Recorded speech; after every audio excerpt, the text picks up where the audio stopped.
and welcome you everyone. This is Rasayan Shikshak and we are today here with the second part of revision video for the topic ethers.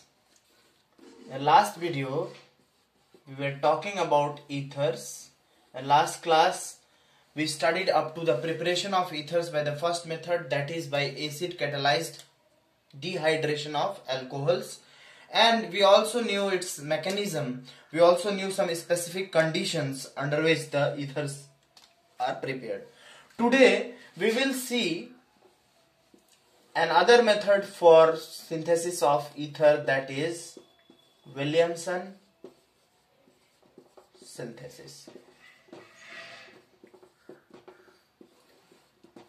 आज हम समझने की कोशिश करेंगे preparation of ethers एक दूसरे method से, which is also a name reaction and which is very much important. So just concentrate and listen. First of all we will try to know what is the overall mechanism for this reaction, what are the specific condition under which ethers will be prepared, and what are the other products that may be formed if the condition is not favorable for this synthesis. First of all, the condition, the reactants required for this synthesis is alkyl halide and sodium alkoxide. Alkyl halide and sodium alkoxide. The reaction of this alkyl halide and sodium alkoxide, first of all थोड़ा इसके background पे चलते हैं, देखते हैं यहाँ पे. यहाँ तुमको मालूम है कि ऑक्सीजन इलेक्ट्रोनेगेटिव होता है, ये पार्शियल नेगेटिव चार्ज और पॉजिटिव चार्ज यहाँ पे ये कैरी करेगा. सोडियम इलेक्ट्रोपॉजिटिव है तो right. The bond can break in this manner कि X अगर यहाँ से निकल जाए तो वो नेगेटिव चार्ज लेके जाएगा, यहाँ से Na और X मिलके बाई प्रोडक्ट, और RO माइनस वहां से मिला और यहां से हमें क्या मिला R प्लस, तो and then ROR plus NX. I think the reaction is just that simple, that the alkyl halide reacts with sodium alkoxide. It involves the SN2 attack. This alkoxide ion attacks on this carbon. It breaks the bond with the halogen atom, and since it is more electronegative, ये ज्यादा electronegative है तो X minus बन के निकलेगा. यहां से हमें क्या मिल रहा है, Na प्लस मिल रहा है और यहां से X माइनस, तो हमारा बाई प्रोडक्ट क्या हो गया, NaX हो गया, और मेन प्रोडक्ट जो हमें बनाना था वो हमें क्या मिल गया, ROR. राइट. तो देखो अगर मैकेनिज्म की बात करें तो ये RO माइनस आयन है. ऑक्सीजन पे पहले से 4 इलेक्ट्रॉन थे, अभी कितने 6 इलेक्ट्रॉन हो गए, नेगेटिव चार्ज है, तो this RO minus attacks on this carbon and this eliminates the X. The X comes out with negative charge. Here the sodium is with positive charge. Hence the byproduct is NaX. तो as such कोई बहुत ज्यादा difficult mechanism हमें नहीं दिख रहा है यहाँ पे, राइट. बट जो इसके कंडीशंस हैं उसको हमें समझना होगा. यहाँ ROR डैश ले लेते हैं. और एक सबसे जरूरी बात जो समझना है कि Williamson synthesis is the reaction of alkyl halide and sodium alkoxide for the preparation of ethers. But what is the important thing, this synthesis is used for both symmetrical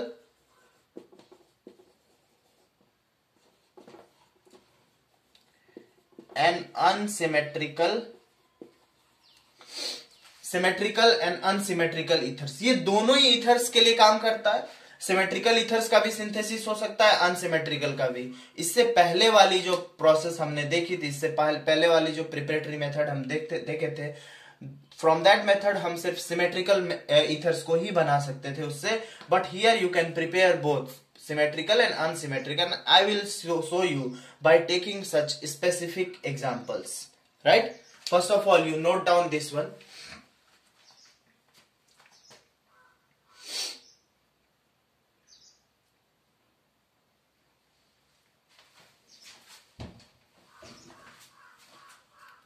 Okay. So let us now continue. एक बहुत जरूरी चीज Williamson synthesis के लिए हमें समझना है.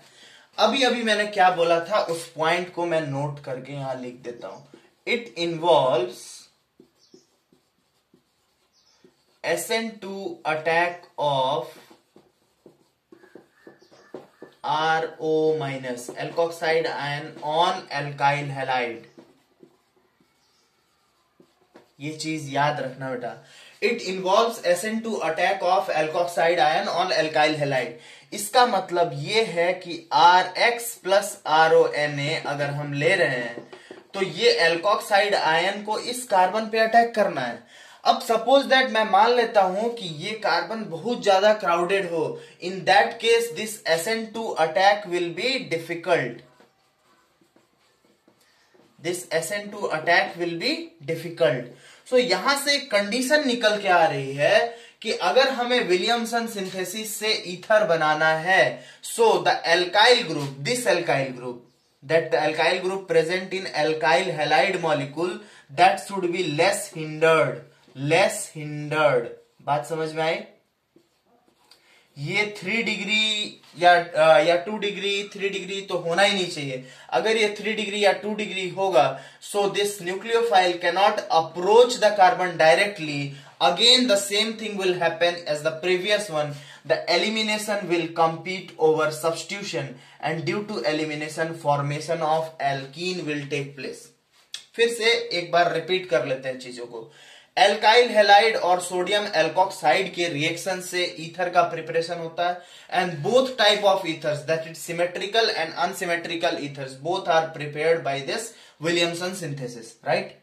The second thing is that the alkyl group which is present in the alkyl halide molecule, उससे हमसे मतलब है, हमें किससे मतलब है? उस alkyl group से। इससे कोई मतलब नहीं है, चाहे ये 3 डिग्री का हो, इससे कोई मतलब नहीं। अगर ये 3 डिग्री का हुआ, बहुत ज्यादा क्राउडिंग हुई, तो यहां पे हमें ईथर बनता हुआ नहीं दिखाई देगा, यहां पे एल्कीन बनेगा, because always the elimination is favoured in case of 3 degree. That I will show you by example. First of all you note down this condition for Williamson synthesis. अगर हमें विलियमसन सिंथेसिस से successful ether का formation करना है successfully, so we have to follow this condition.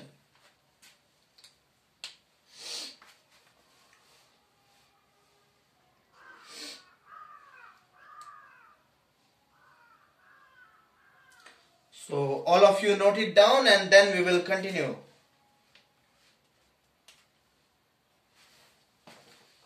Okay, now I will take example to make you understand in a better way that ये problem क्यों आता है। अगर हम 3 डिग्री एल्काइल हैलाइड ले ले तो यहां पे ईथर क्यों नहीं बन रहा, इसको हमें समझना है, राइट। तो सी, if I take this condition CH3Br, right, this is our alkyl halide plus यहां पे जो एल्काइल ग्रुप मैं ले रहा हूं इससे कोई मतलब नहीं है, इसको याद रखना। This alkoxide ion O minus Na+। Obvious बात है कि ये एल्कोक्साइड आयन जो है इस कार्बन को अप्रोच करेगा कि नहीं करेगा?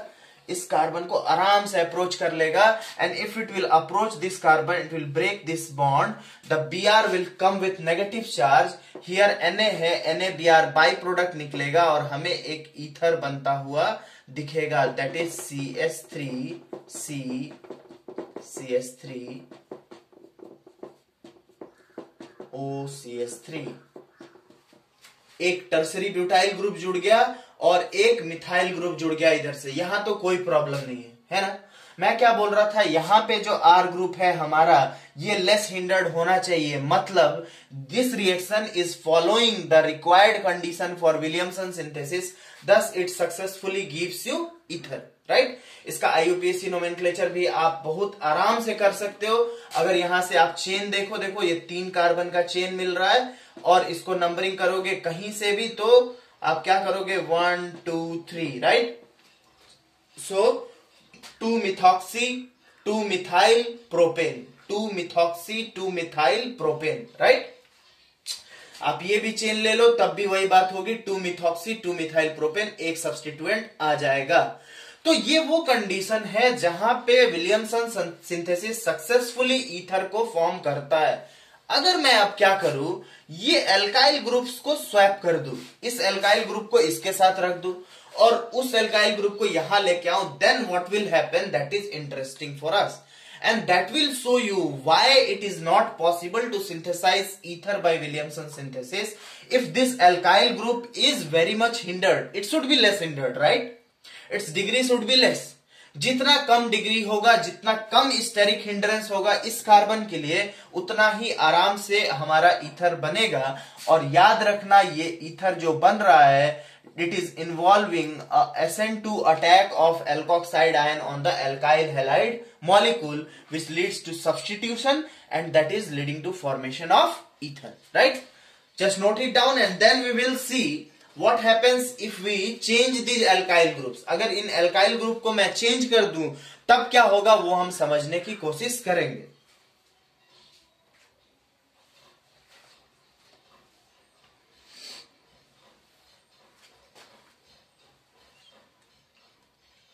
ओके, नाउ हम अपोजिट चलते हैं ना.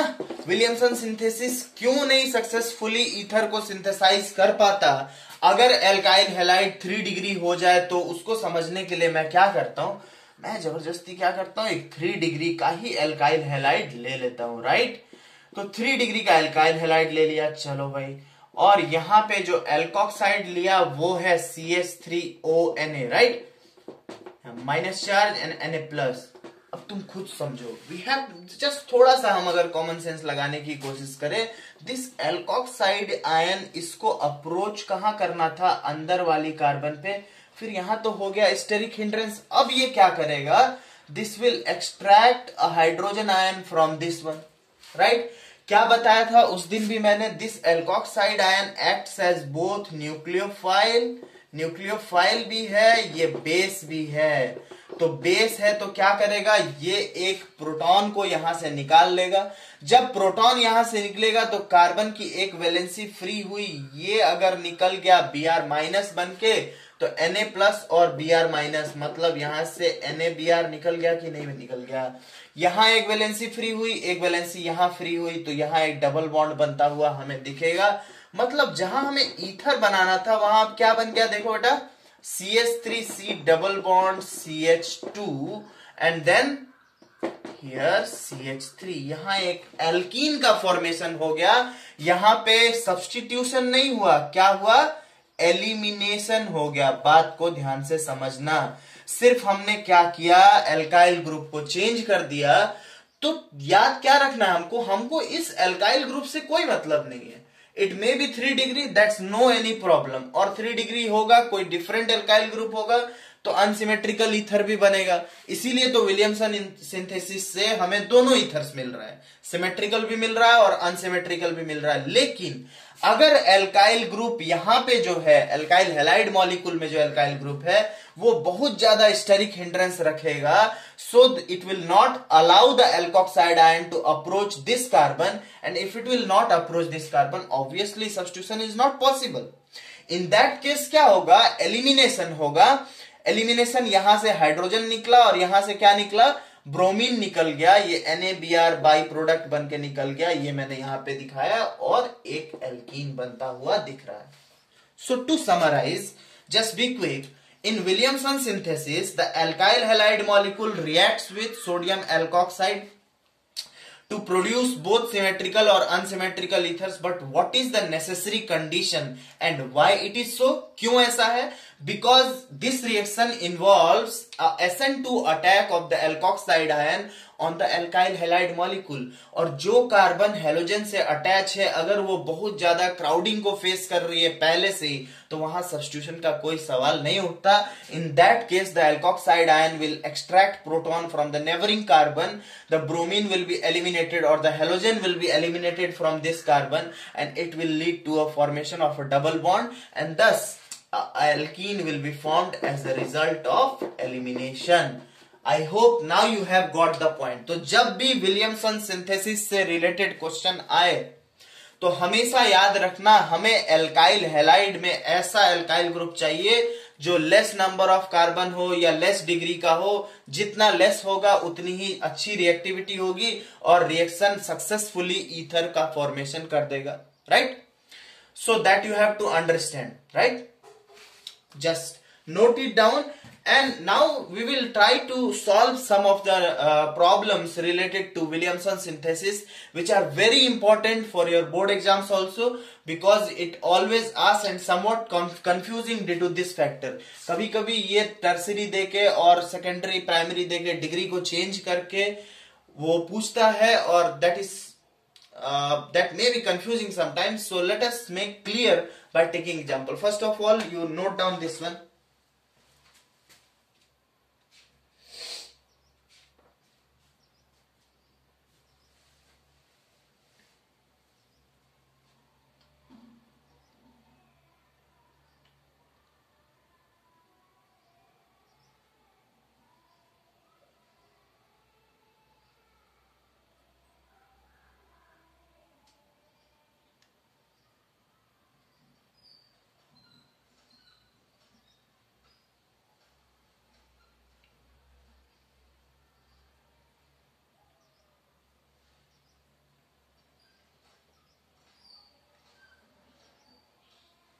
Okay, I hope now you have already completed this one and you have already understood that what is Williamson synthesis and what is the necessary condition for the Williamson synthesis to take place. Now I am taking some questions from your NCERT textbook itself, and it is an exercise question. The question says, write the names of reagents and equation for the preparation of following ethers by Williamson synthesis. देखो ये ether का नाम दिया हुआ है बेटा, क्या दिया है देखो, 1-प्रोपोक्सी प्रोपेन दिया है इसने, और इसने पूछा है कि क्या क्या रिएक्टेंट चाहिए होगा इसको बनाने के लिए, ठीक है। तो हमको बहुत इजीली ये समझ में आ रहा है कि दिस इज सिमेट्रिकल ईथर, ठीक है। वो क्यों, क्योंकि यहां पे भी प्रॉप वर्ड लगा है, यहां पे भी प्रॉप वर्ड लगा है, इसका मतलब क्या है, ऑक्सीजन के दोनों साइड जो एल्काइल ग्रुप जुड़े हुए हैं that must be same. It means हमको एक एल्काइल हैलाइड मॉलिक्यूल चाहिए होता है, एक सोडियम एल्कोक्साइड, दोनों में सेम एल्काइल ग्रुप लेना होगा, और it's just that simple that CH3CH2 then CH2Br, that is bromopropane, right, plus CH3CH2CH2ONA, that is sodium propoxide, right. This is sodium propoxide and this is bromopropane. अब obviously इसका reaction होगा तो क्या होगा, ये वाला पार्ट देखो, that is propoxide ion, right. Alkoxide हम बोलते हैं ना, इसको क्या बोलोगे, प्रोपोक्साइड आयन। ये माइनस चार्ज है देखो, ये यहां से अटैक करेगा तो ब्रोमीन के साथ बॉन्ड टूटेगा, यहां से Br माइनस निकलेगा, Na+, तो ऑब्वियसली प्रोडक्ट जो हमें मिल रहा है वो क्या होगा, देखो CH3CH2CH2 and then OCH2CH2 and then CH3। I hope now you have understood. ये तो इजी था। प्रोपोक्सी प्रोपेन सिमेट्रिकल ईथर बनाना है तो हमें क्या क्या चाहिए होगा, ब्रोमोप्रोपेन और सोडियम प्रोपोक्साइड के यूज से हम आराम से विलियमसन सिंथेसिस करते हुए इस ईथर को बना सकते हैं, राइट। तो जस्ट नोट इट डाउन।